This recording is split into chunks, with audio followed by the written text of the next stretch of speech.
তো এখন লাখ টাকার প্রশ্ন হচ্ছে, শাকিব খানের যে আপকামিং মুভি তুফান, এটা কি বাংলা ফিল্ম ইন্ডাস্ট্রির চেহারা বদলে দিতে পারবে?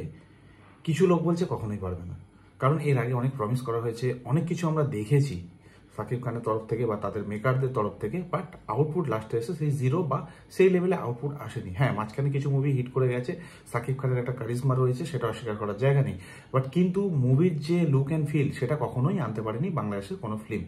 তো এটা এক শ্রেণীর লোকের বক্তব্য। আর আরেক শ্রেণী যারা সাকিবিয়ান রয়েছে, যারা শাকিব খানকে পছন্দ না করলেও মনে করেন যে এই মানুষটা দ্বারা বাংলা ফিল্ম ইন্ডাস্ট্রির চেহারা বদলে যাবে, বাংলাদেশের তথা ভারতেরও। কিছু শ্রেণীর মানুষ এটা বলছেন যে এবারে যেটা হবে সেটা ধামাকা হবে। সে সাকিবের ফ্যান হোক বা নাই হোক, যারা বাংলা সিনেমাকে ভালোবাসে তারা এটা বলছেন যে এবার সত্যি চেঞ্জ হবে, কারণ মেকার্সদের তরফ থেকে যে ধরনের পোস্টার বা মোশন পোস্টার আমরা ইতিমধ্যে দেখে ফেলেছি, এটা বাংলাদেশে বা বাংলা ফিল্ম ইন্ডাস্ট্রিতে কখনো হয়নি।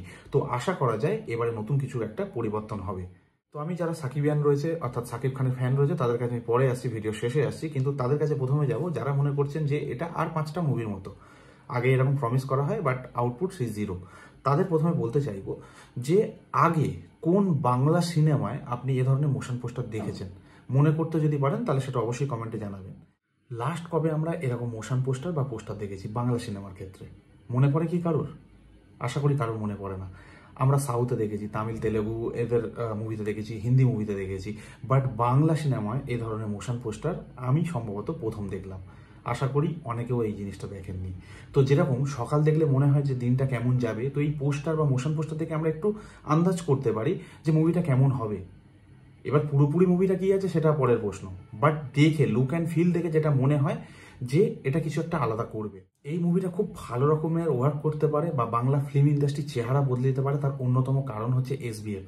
হ্যাঁ, এর সঙ্গে বাংলাদেশের প্রযোজনা সংস্থা যুক্ত রয়েছে, বাট আমি তাদের সম্পর্কে অতটা ধারণা রাখি না। কিন্তু এসবিএফ সম্পর্কে আমি কয়েকটা কথা বলতে চাই। এই এসবিএফ এমন একটা প্রোডাকশন হাউস আমাদের পশ্চিমবঙ্গে বা ভারতের, যে এরা সবসময় নতুন কিছু বাংলা ফিল্ম ইন্ডাস্ট্রিকে দিয়েছে, সে ডলবি সাউন্ড হোক বা আমাদের যদি এখন বর্তমান হলের মানে আমরা ইন্টেরিয়ার দেখাই বা পরিস্থিতিটা দেখাই, তাহলে বুঝতে পারবেন কতটা চেঞ্জ এরা করেছে। জিমিজি ক্যামেরা হোক বা সমস্ত কিছু, বা বাইরের লোকেশন হোক বা বড় বাজেটের কাজ করতে এরা ভয় পায় না। সে চাঁদের পাহাড় বা অ্যামাজন অভিযানে আমরা দেখেছি, বা অন্য ধারারও কাজ করে, মানে এরা রিস্ক নেয়। আর বিগত কয়েক বছর ধরে ওরা সেইভাবে কাজ করেনি মেন স্ট্রিম কমার্শিয়াল মুভিতে, তো এদের সব কিছু নিশ্চয়ই এতে লাগিয়ে দেবে। তো সেখানে আমরা আশা করতে পারি এই মুভিটা অন্য ধরনের বা অন্য রঙের একটা মুভি হবে, আর এটার কারণ হচ্ছে এসবিএফ। তৃতীয় কারণ হিসেবে যেটা আমি মনে করি এই মুভিটা সব থেকে ভালো কাজ করার চান্স রয়েছে, সেটা হচ্ছে এই মুভির ডিরেক্টর রায়ান রাফি। এনার সুরঙ্গ কাজ আমরা কম বেশি সবাই জানি, দেখেছি। তার সঙ্গে এনার একটা ইন্টারভিউ আমি দেখেছি যেখানে বলছেন আমরা সাউথ থেকে বলিউড থেকে টেকনিশিয়ান নিয়ে এসেছি টেকনিক্যাল জায়গাগুলো ইমপ্রুভ করার জন্য। আমরা জানি আমাদের ল্যাক আছে, উনি বোঝেন কোথায় ল্যাগ আছে আর কীভাবে সেটাকে ফুলফিল করতে সেটাও জানেন, সেই হিসাবেই কাজ করছেন। তো এনার মাইন্ডসেট বা এনার প্ল্যানিং দেখে আমার মনে হয় যে ইনি এই মুভিটাকে অন্য লেভেলে নিয়ে যেতে পারবেন। আর বর্তমানে আমাদের সামনে অনেক লেভেলের মুভি রয়েছে, কেজিএফ রয়েছে, পুষ্পা রয়েছে, এটা আমরা সবাই দেখেছি, সেই ভাইবসটা সবাই জানি, বাহুবলী দেখেছি, আর দেখেছি, তো উনিও নিশ্চয়ই দেখেছেন, বা আরও হলিউডের অনেক মুভি দেখেছেন, তো উনি জানেন কি করতে হবে এই সময় দাঁড়িয়ে। তো আমার মনে হয় উনি একজন প্রমিসিং ডিরেক্টর, আর এই মুভির হাত ধরে বাংলাদেশ না পশ্চিমবঙ্গেরও বাংলা ফিল্ম ইন্ডাস্ট্রির পরিবর্তন হবে।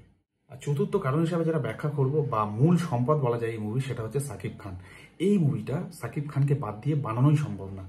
অন্য অনেক হিরো আছে, অনেক অ্যাক্টর আছে বর্তমান সময় দাঁড়িয়ে বাংলাদেশে বা পশ্চিমবঙ্গে, বাট তাও তারা সাকিব খানকে বেছে নিয়েছে মেকাররা বা ডিরেক্টর, কারণ তারা জানেন এখানে সাকিব খানের প্রয়োজন রয়েছে। শুধু যদি মনে করেন যে এনার একটা আলাদা ক্রেজ রয়েছে, সাকিবিয়ানরা রয়েছে তাই ওনার প্রয়োজন, সেটা না, সেটা একটা কারণ আছে।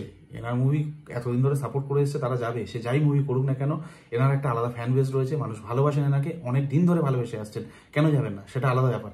কিন্তু যে লোকটা কিছুদিন আগে অন্য মুভিতে অন্য রোল করছে, ছোট ছোট চুল, অন্যরকম সোয়াগ, আর সেই লোকটা কিছুদিনের মধ্যে নিজেকে ভেঙে বড় বড় চুল করে অন্য লুকে আমাদের সামনে আসছে। এটা শুধু সেই একটারই পারে যে নিজেকে ভাঙতে পারে, নিজেকে এক্সপ্লোর করতে জানে। আর আমার মনে হয় সাকিব খান এতদিন ধরে ইন্ডাস্ট্রিতে রয়েছে, নিজেকে ভেঙেই এই জায়গায় এসছে। আগের মুভি দেখুন তিনি কি কাজ করতেন, আর বর্তমান সময়ে দেখুন তিনি কি কাজ করছেন, সময়ের সঙ্গে সঙ্গে নিজেকে ভেঙেছেন। এনার অ্যাক্টিং আপনার পছন্দ হতে পারে, নাও হতে পারে, এনার ডান্স আপনার পছন্দ হতে পারে, নাও হতে পারে, অ্যাকশন পছন্দ হতে পারে, নাও হতে পারে, কিন্তু এটা তো মানতে হবে এত বছর ধরে এই লোকটা ইন্ডাস্ট্রি টেনে যাচ্ছে, লিটারেলি নিজেকে ভেঙে আজকের যারা জেনারেশন রয়েছে তাদের সাথে কাজ করে যাচ্ছে বুক ফুলিয়ে। তো এটা ইয়ার্কির কথা না, আর মানুষ তখনই তাকে খায় তার ডিমান্ড থাকলে। তাই এতদিন ধরে ফ্রিতে কোনো প্রডিউসার আমি মনে করি না যে তার পেছনে টাকা লাগাবে। তো আজ যে জায়গাটা উনি পৌঁছেছেন উনি এটা ডিজার্ভ করেন, তাই এই তুফান মুভির জন্য ওনাকেই ভাবা হয়েছে। তো এবার আসি সাকিবিয়ানদের কথায়, যারা সাকিব খানের ভক্ত, যারা সাকিব খানকে এই জায়গায় নিয়ে এসছেন। একজন হিরো তো সে নিজেকে পারফর্ম করছে, ভাঙছে, সবকিছুই করছে, কিন্তু তাকে তো দেখার জন্য লোক চাই, কিছু একটা ফ্যান বেস প্রয়োজন। সেই ফ্যান বেসটা বা সেই সাপোর্টটা এই সাকিবিয়ানরা দিয়ে গেছে দিনের পর দিন, বছরের পর বছর। তাই আজ এই সময় দাঁড়িয়ে সাকিব খান এই ধরনের মুভি করতে সাহস পাচ্ছেন বা মেকাররা বানাচ্ছেন, কারণ এনাকে দিয়ে মুভি করলে এনার একটা ফ্যান বেস রয়েছে, তারা দেখবে। এবার শুধু ফ্যান বেসের কথা আমি বলছি না, ইন জেনারেল যে সমস্ত অডিয়েন্স রয়েছে যারা বলে আমি ওনার মুভি দেখি না, বাংলা মুভি দেখি না, স্বাভাবিকভাবে এখন টেস্ট বদলে গেছে, বাইরের মুভি দেখছে, তো বাংলাদেশের মুভি যদি দেখতে হয় তো অনেকটা পিছিয়ে আছে টেকনিক্যালি, এটা অস্বীকার করার জায়গা নেই। তারা এটা ভেবেই বসে আছে যে তাহলে হার্ডলি কতটা ভালো হবে, সেরকম কিছু হবে না, সেই তো একই অ্যাক্টিং, সেই তো একই অ্যাকশন, সেই একই সিনেমাটোগ্রাফি, তো ভালো কিছু হতে পারে না। আমরা এই জিনিসটা বিশ্বাস করিনি যে প্রসেনজিৎ চট্টোপাধ্যায় এত ভালো অ্যাক্টিং করতে পারে, যতক্ষণ না তিনি মনের মানুষ বানিয়েছিলেন। আমরা বাহুবলীর মতো মুভি বানাতে পারি বা সাউথ বানাতে পারে, এটা কখনো কল্পনায়ও আনেনি যতক্ষণ না আমরা দেখেছি। কেজিএফের মতো এরকম অ্যাকশন থ্রিলিং মুভি হতে পারে আমাদের ইন্ডিয়াতে, তাও একটা কন্নড় ফিল্ম ইন্ডাস্ট্রি থেকে, ছোট একটা ফিল্ম ইন্ডাস্ট্রি থেকে, এটা আমরা বিশ্বাস করিনি যতক্ষণ না আমরা এটা দেখেছি। তাই আমাদের এই ভাবনা চিন্তার পরিবর্তন দরকার আছে যে আমরা বাংলা সিনেমা বা বাংলা ফিল্ম ইন্ডাস্ট্রি এ ধরনের কাজ ডেলিভার করতে পারি, এই বিশ্বাসটা রাখতে হবে। তাই আমি ব্যক্তিগতভাবে মনে করি শুধু যারা সাকিবিয়ান রয়েছে বা বাংলা ফিল্মকে ভালোবাসে শুধু তারা না, যারা বাংলা ফিল্ম থেকে মুখ ঘুরিয়ে রেখেছে যে এরকম ভালো কাজ হতে পারে না বাংলায়, তারাও এই মুভিটা দেখবে হয়তো, যদি সে ধরনের মুভিটা এরা আউটপুট দিতে পারে। এবার প্রাথমিকভাবে দেখে যেটা মনে হয় সেটাই আমি অ্যানালাইজ করলাম, বাকি ফিল্মের মধ্যে কি রয়েছে সেটা দেখলেই হয়ে যাবে। আগে অনেকে প্রমিস করেছে সেটা রাখতে পারেনি, এরাও কি তাই করবে, সেটাও একটা প্রশ্নচিহ্ন থাকে। যারা এই সন্দেহটা প্রকাশ করছে সেটা ভুল না। তাও কোথাও এসে মনে হয় এই পোস্টারের যা লুক অ্যান্ড ফিল বা মোশন পোস্টারের যা লুক অ্যান্ড ফিল এতদিন আমরা যা দেখিনি তা আমাদেরকে দেখাচ্ছে। তাই নতুনভাবে আমরা এটা আশা বা বিশ্বাস রাখতে পারি যে আমরা নতুন কিছু পেতে চলেছি। তো সময় বাকি কথাটা বলবে।